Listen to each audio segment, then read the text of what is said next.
দেখছেন স্বাস্থ্য বিষয়ক সাপ্তাহিক আয়োজন কেমন আছেন। এবার অল ইটালিয়া স্বাস্থ্য সংবাদ। অল ইটালিয়া স্বাস্থ্য সংবাদ জানাচ্ছি আমি শাহাদাত হোসেন। দেশকে পোলিও মুক্ত করতে শনিবার ছিল জাতীয় টিকাদান কর্মসূচির দ্বিতীয় রাউন্ড।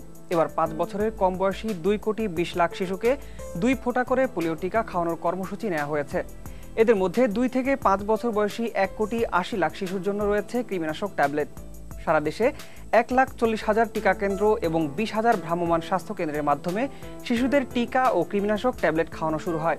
সকাল থেকে শিশুদের নিয়ে তাদের মা ও পরিবারের সদস্যরা টিকা কেন্দ্রে আসতে থাকে। আর প্রথম দিন যেসব শিশু বাদ পড়েছে তাদের রবি থেকে বুধবারের মধ্যে পোলিও টিকা ও কৃমিনাশক ট্যাবলেট খাওয়ানো হবে।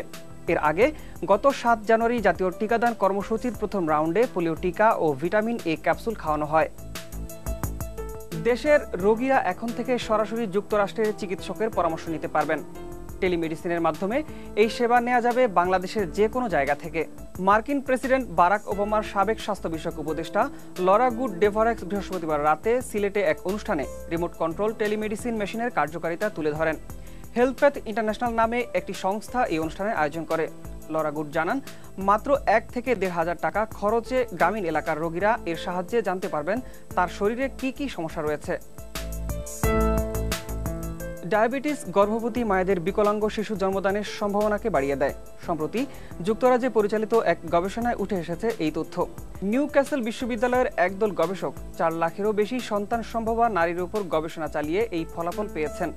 গবেষণার তথ্য মতে যে সকল নারী গর্ভাবস্থায় ডায়াবেটিসে আক্রান্ত থাকেন তারা সুস্থ নারীদের তুলনায় ৪ গুণ বেশি বিকলাঙ্গ শিশু জন্মদানের ঝুঁকিতে থাকেন। এছাড়া অকাল গর্ভপাত ও অধিক ওজনের শিশু জন্মদানের প্রবণতাও তাদের মধ্যে বেশি দেখা যায়। এই ছিল আজকের অল ইটালিয়া স্বাস্থ্য সংবাদে। সবাইকে ধন্যবাদ।